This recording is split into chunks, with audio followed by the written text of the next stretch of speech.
Hello, and welcome to Arvos with Harvo for June. This is going to be kind of a trial because it's a new place, new setup. I finally have a shelf for my books instead of having them just piled on a table somewhere. Well, there is still a kind of pile on the table, but you can't see that. So this is going to be very new. I think there's probably going to be issues with background noise. There's a train line like right down that way. So we'll just see how things go.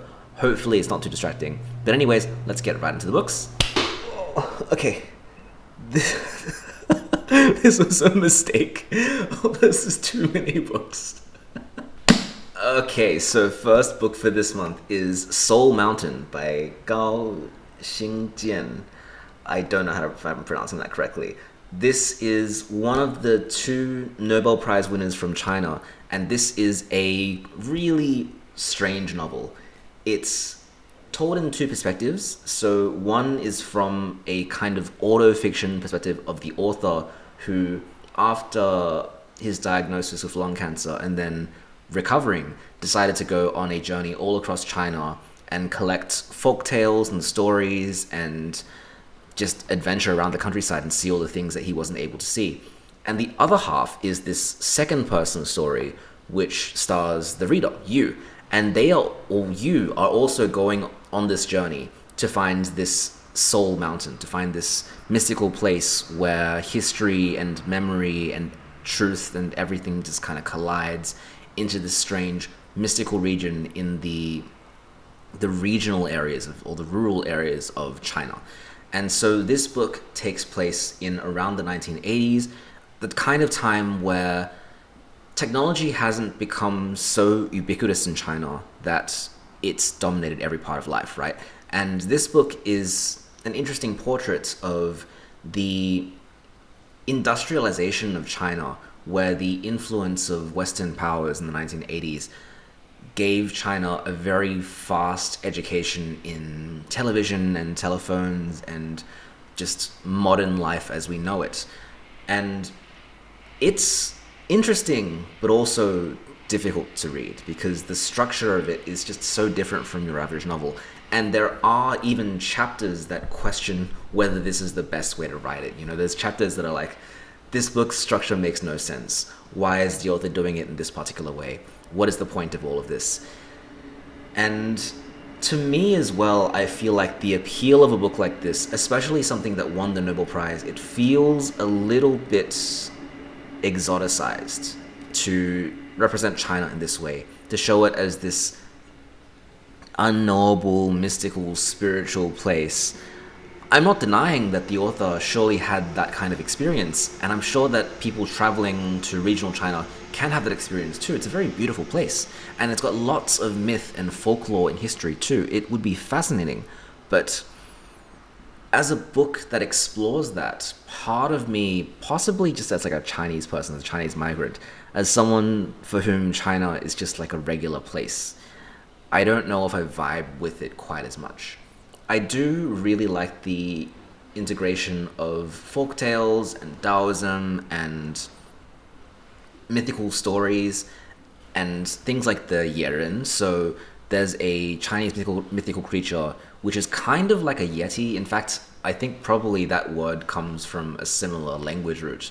And it's like a humanoid figure that lives in the forests and could be dangerous or could not be. And there's this big conflict between the truth of a modernized China and the beautiful uncertainty of the historical China, which had just folk tales and folk songs and messiness being erased in favor of these big cities and this new technological way of life. It's complicated. There's a lot to it.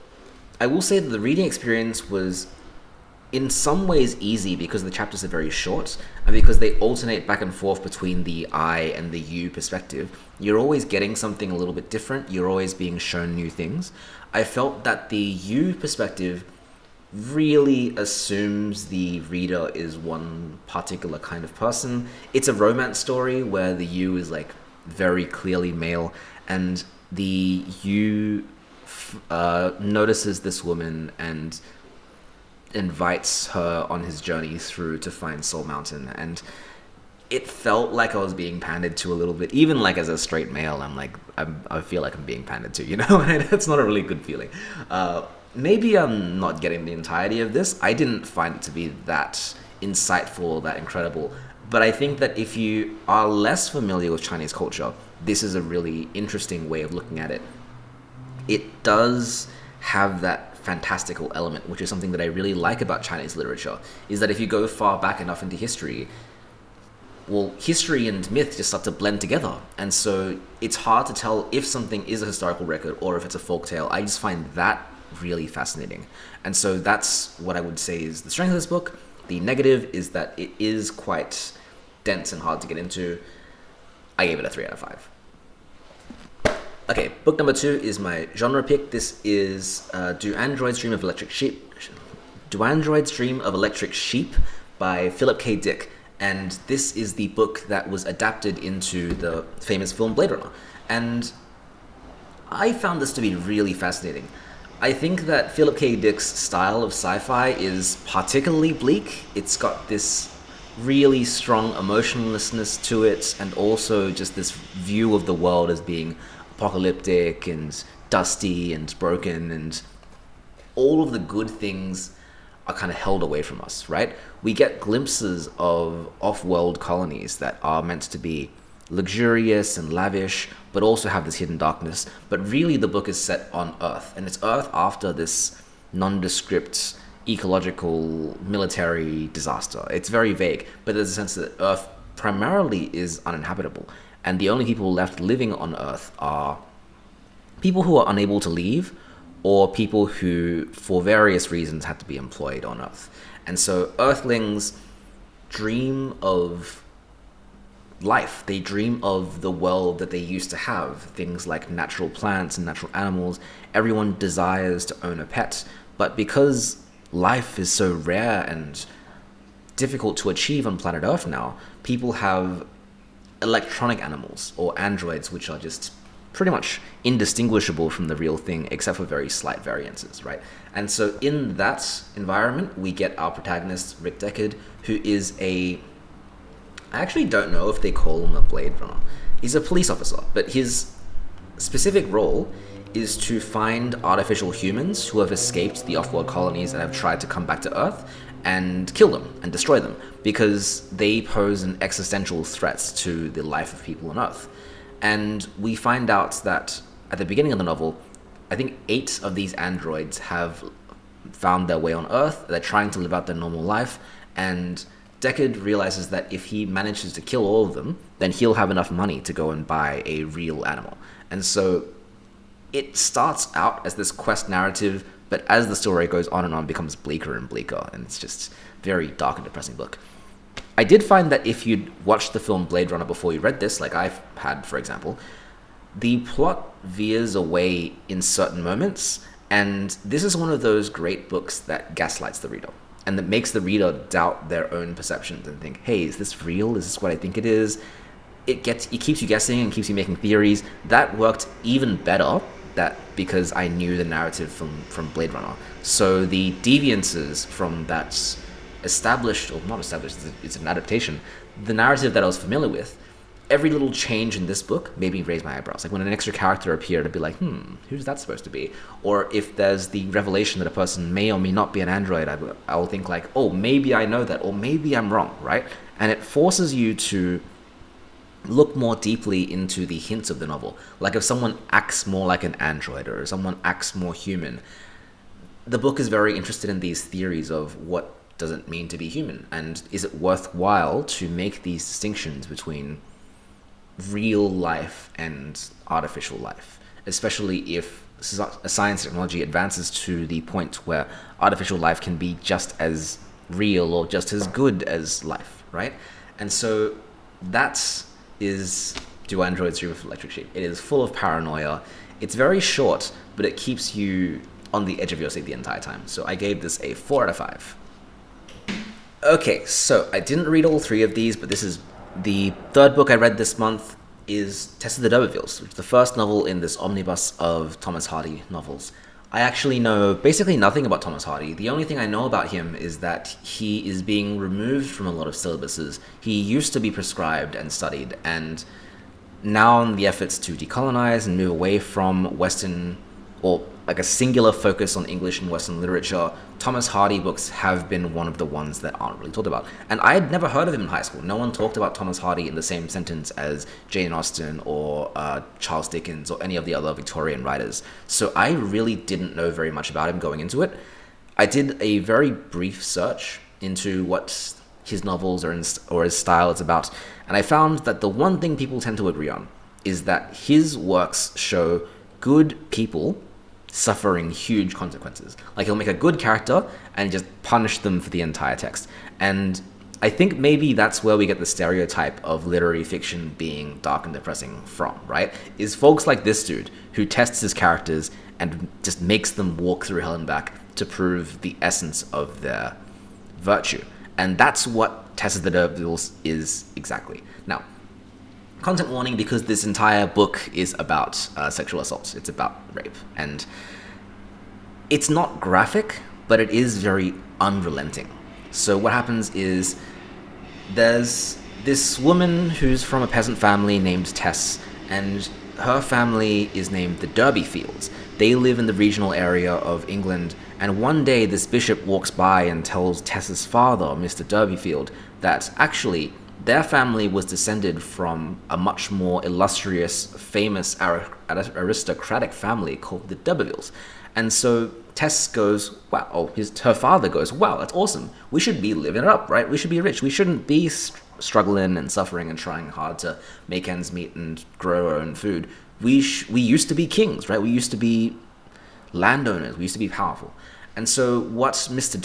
D'Urberville ends up doing is he finds another family with the surname d'Urberville, and those D'Urbervilles are a little bit more well off, and because of a series of unfortunate events, Tess ends up killing the family horse and they are left destitute. And so her father goes, hey Tess, we've got these relatives, let's go and send you there as a peace offering and see if they are happy to help you out, right? And so Tess does that. But unfortunately, that other D'Urberville family has nothing to do with the D'Urberville family. They just changed their name because they were like, hey, D'Urberville's a pretty cool name, let's just change our names, right? And so the young man of that family is a terrible, terrible person. He puts Tess to work in the chicken coop and just looks over her the entire time and eventually ends up sexually insulting her. And so the entire novel then becomes about the consequences of Tess as a victim of sexual assault. How is she going to navigate herself in a otherwise very puritanical society where the assumption is that if a woman is not virginal, she is not virtuous? And because even though it was of no fault of Tess herself, there's the sense that she is a lesser person because of her history as a victim of sexual assault. It is incredibly sad. And it's so much sadder to think about than actually read. The novel just dangles hope in front of Tess the entire time. And sometimes it can be very beautiful because Hardy's style is great with imagery. It's great with just the everyday small moments. It can make you quite happy with the conversation between Tess and her partner, or Tess or somebody else, right? Like, it can have those moments of levity. But ultimately you think back and you think of just the weight of society upon Tess and the judgment and the negative attitudes that people have towards her. It's just a lot. And it's a long book. It's quite lengthy. And not that much happens except for Tess trying to make her way through life, to get into a relationship, to make her family happy with now this history of sexual assault behind her. And so that part is what makes this book just really difficult and weighty to get through. I also found that because I didn't know much about the story, it did hit a few twists on me that I was very surprised by. One thing that's really interesting is that the book is divided up into 7 large chapters or sections, and each section has a name that makes you assume what that section is going to be about. And Marvel spoilers does not turn out to be like that. I was really, really surprised, and the ending is just so... It opens so many doors, it's so conflicting, it just makes me think about it a lot. But I can't see myself ever reading this again. I can't see myself even talking about this again. I just don't know what personally I have gained, although the ride itself was certainly very interesting, and the emotions it was trying to communicate to me definitely got there, right? I definitely felt that sadness. So I really feel sympathy for anyone who was forced to study this in high school or had to teach this in high school. I would be so sad. I would be so sad. Imagine being 11, well, not 11, 15, 16 years old, being made to read this long, long novel where bad things happen to this good character the entire time and have to write an essay about it. Just how bad would that feel, right? Now, this collection is actually 3 novels. Thomas Hardy is a really prolific author. He's got Tess of the D'Urbervilles and The Mayor of Casterbridge and Far from the Madding Crowd. I don't know what the latter 2 are about at all, and I have a very mixed feeling about these omnibuses because on one hand, they look very cool, and I don't see myself individually buying each of these novels, but it's nice to have them as a collection. And on the downside is that they're so heavy, they're big and they're chunky, and I can't really bring them with me. I do most of my reading now on the train to work, and I would just look like a fool for having this in my bag, right? How silly would that be? One thing that's been nice is because these books are in the public domain, I can access them on Project Gutenberg on my phone. And because older books tend to be developed into much more robust chapters, since they were originally serialized, I can read a chapter on my phone on my way to work, come back home, and then move the bookmark to where I'm up to. And so that was the best way I had to finish this book. Every day I would read 2 or 3 chapters and would slowly inch my way through, which so far to me has been the only way I've ever been able to finish these old Victorian style texts. One day I will get through them all, which means I will never need to read them again. I cannot see myself ever returning to this, but from a raw quality perspective, I can see why it's so renowned and so remarkable. I also realized too that in the context when it was written in the late 1800s, this would have been quite revolutionary because in a sense, it's creating sympathy for a character that society would not normally have had sympathy for, and it's railing against reductive attitudes towards women especially that is quite sympathetic for us today. I feel like people today reading this book would understand the strife of its protagonist a lot better than people in the Victorian era. And historically, this book didn't do very well. Whereas now, I think the values are much more resonant. It actually achieves what Hardy was setting out to do now compared to before. So that's cool. It's very forward-thinking, but no, don't read it. It's not enjoyable. I would not recommend reading this unless you want to brag about it. Anyways, moving on. Okay, book 4, Life of Pi. This is by Yann Martel, who is a Canadian author, and he is writing about a very small regional area of India, this young man named Pi, who is shipwrecked and then spends something like 200 days alone on a lifeboat with a tiger. A very simple book turned into a really successful movie directed by Ang Lee, and this is like Do Androids Dream of Electric Sheep, one of those times where I saw the movie before reading the book. Whereas with Androids, I actually liked the experience of having seen the movie because my familiarity with the film's story helped me be more shocked by the book's twists. This book, I think the movie overrides the need to read it. I don't think that reading this book gives you any value greater than watching the film itself. The film is like the proof of concept for this book, right? Because this book is meant to be this journey of self-discovery and wonder and reckoning the inner power within ourselves, that we are able to summon up this strength and confidence regardless of who we are. In situations of strife, we can become a better human being, or like a more powerful human being, right? And that's the journey that Pi goes on through this novel. Is at the very beginning, he's very uncertain about himself. He doesn't know what his role is in the world. He doesn't know what makes himself personally strong. And then the experience on the lifeboat is what forces him to change into someone that takes action and takes matters into his own hands. That is fine described in a book, but in the film, when Ang Lee has gone through the trouble of actually showing us and helping us feel like what it must feel like to be alone with this tiger, it ruins the book. absolutely ruins the book. I feel like the excitement that you can generate with a film is just so much higher than what you can do with words in this book. And there are even some scenes that I just think are just so much better done in the film than the book, especially with the protagonist's name, Pai. There's this running joke that he was named after a swimming pool, the Piscine Molitor, and as a child he was made fun of because everyone thought piscine sounded like pissing, right? And he decided to change his own name to Pai. In the book, he just tells people, hey, my name's Pai now. In the film, he memorizes Pai to hundreds of digits and gets up in front of the class and makes this big, defiant moment.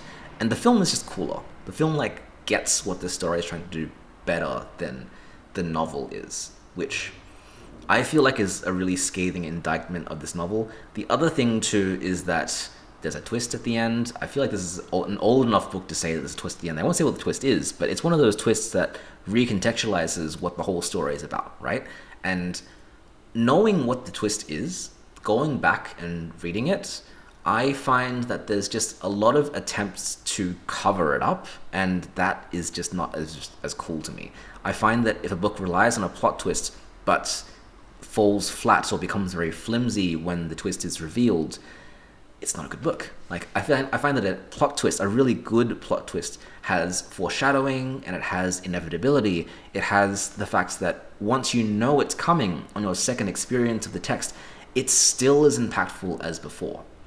And I can think of several books that do pull that off successfully, whereas this one just doesn't. This one's like, if you know what happens in the end, there's not a lot of point to read this. Whereas if you don't know what happens in the end, and you have the potential to be shocked by the ending, then it might be worth it, right?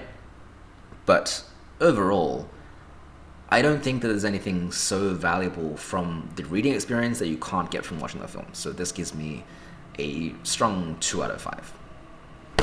Book number 5, this is my Globetrotter. This is Labyrinths by Jorge Luis Borges. And he is an Argentinian writer who is often compared to other short story writers like Kafka, who create these fables and parables and meditations that are just weird and strange and bizarre, but also just incredibly fascinating. This book, Labyrinths, is actually a collection of stories and essays and parables, and it collates, I think, 2 original publications in... I don't know what the original language was. I really should know that. But whatever that was, right? And so these stories tend to have this recurring motif of infinity. Different methods of representing infinity, whether it's with Zeno's paradox, where you can't go half of the way across a lake because you could have to go a quarter of the way first, and you can't go a quarter of the way because you have to go an eighth of the way first, and thus you will never reach your destination.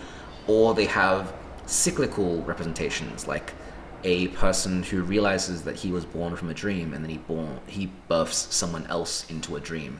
These kinds of circles and loops and spirals become the labyrinths of this text. Reading this text is to delve into these convoluted structures and to realize that infinity is just that, right?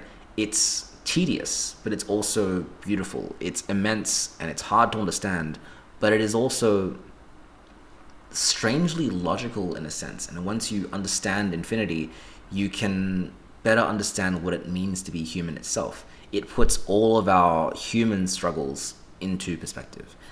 These stories were challenging. They took me a lot of effort to try and get through. There's probably a few stories that I still don't fully understand, and I read this so much slower than I would normally read this because the storytelling is not what we would normally expect.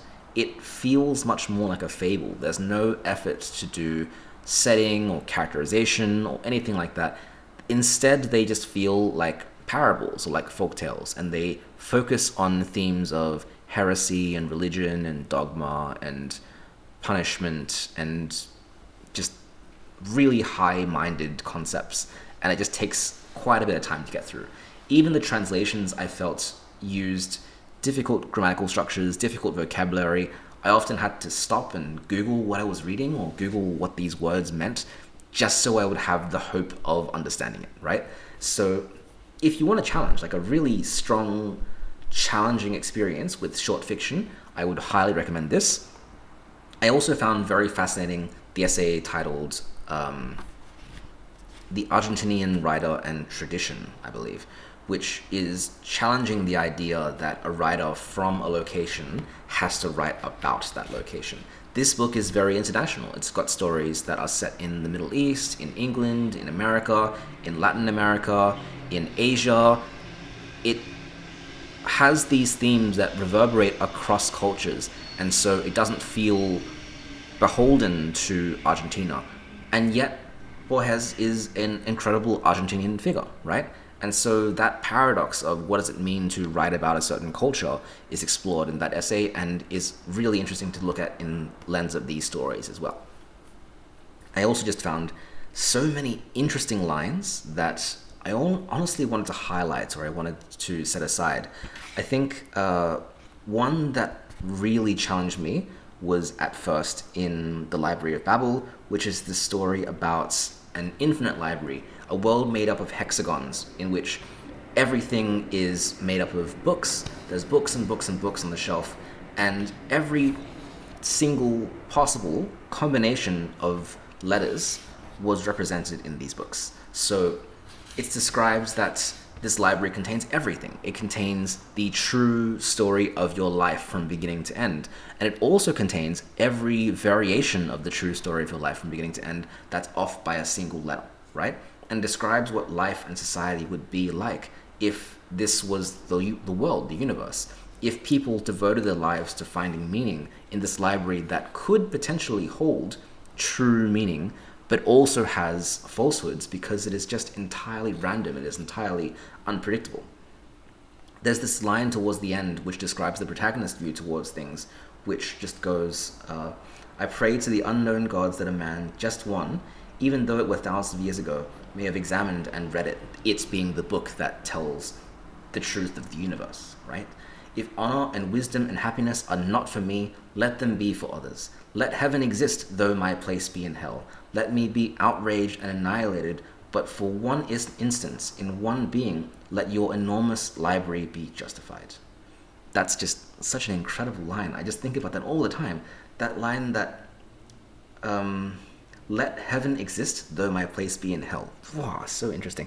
And then that was destroyed for me, because that line appears again in a story from the perspective of a Nazi character, and it's towards the end of the war, and that Nazi character is describing about the power of Germany, and he uses the exact same phrase.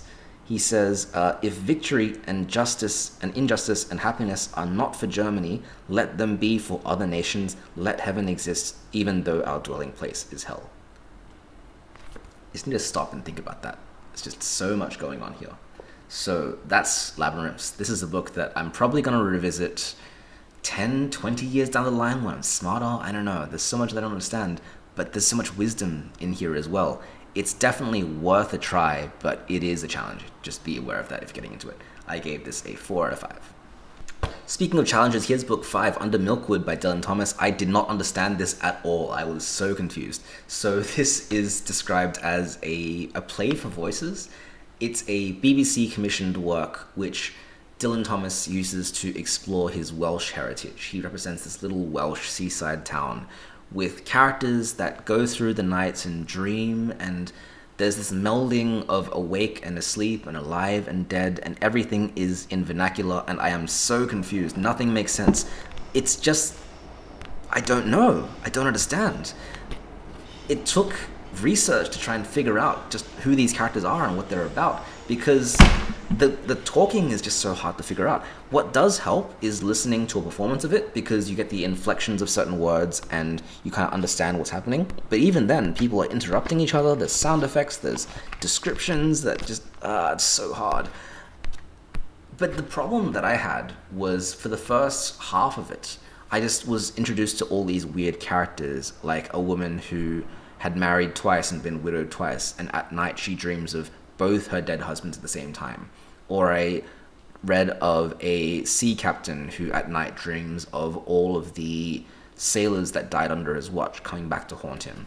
Or just characters experiencing life, right? The milkmen delivering milk, and the mailmen, and the parishioner singing songs of religion. There are all these everyday moments that made me think, what's the point? What's the story? What's happening here? And the answer to that question is nothing is happening. It's not about things that happen. There's not really a narrative arc to this.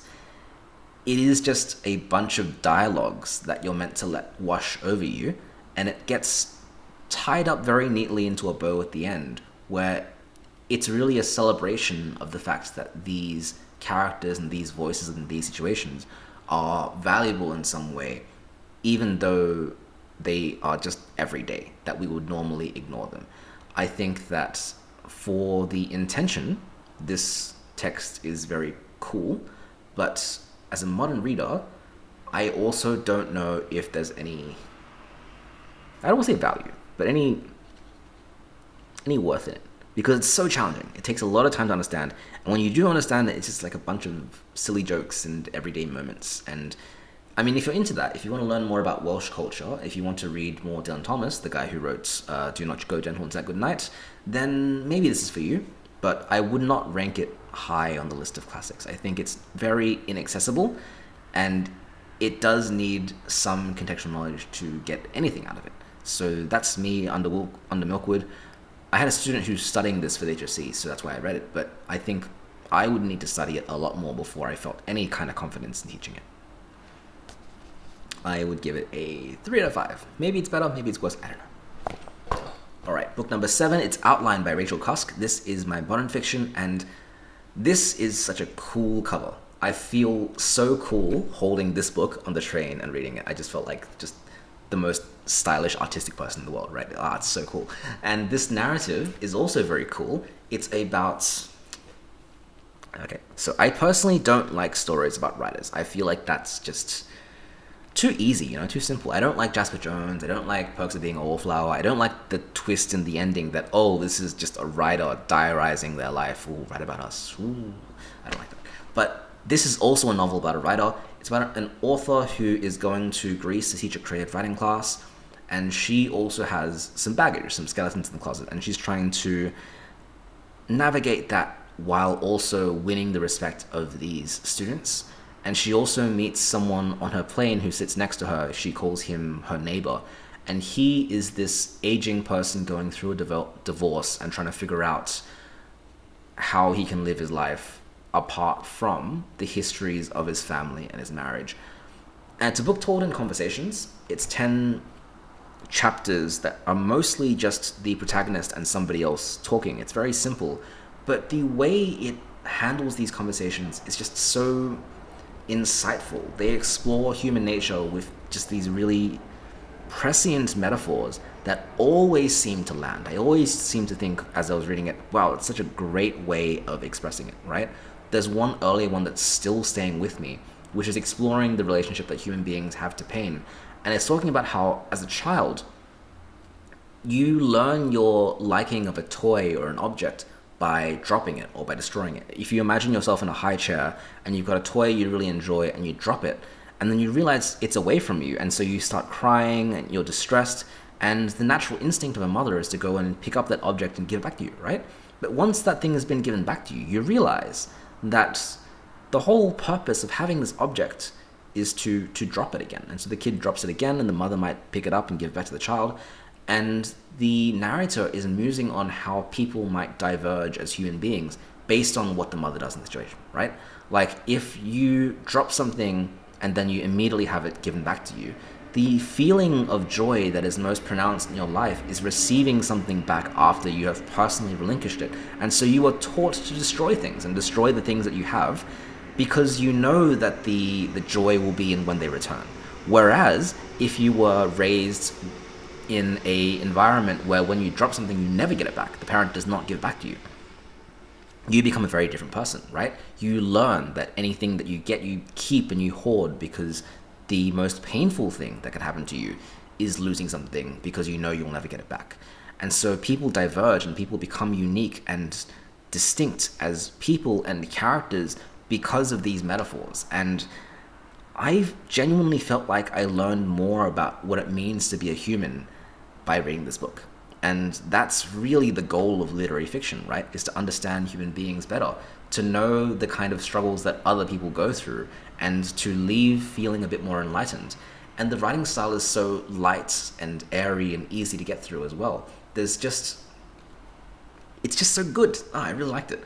And it reminds me of those artsy French films in black and white where people are just sitting in a cafe and talking to each other, and you get to eavesdrop on this conversation with real human beings trying to navigate life, but talking in a much more stylized and direct and beautiful way than people normally talk. I had a great time. I would not give it a 5 out of 5 though. I don't give half points because I find that to be a bit trite. But if I did, this would definitely get a 4 out of 5 because it is just so interesting and fascinating and stylish, and it all comes together really well. And there's another 2 books in the series, so maybe I'll get around to those too. This is outlined by Rachel Cusk. And the last one for June is Too Much Lip by Melissa Lucashenko.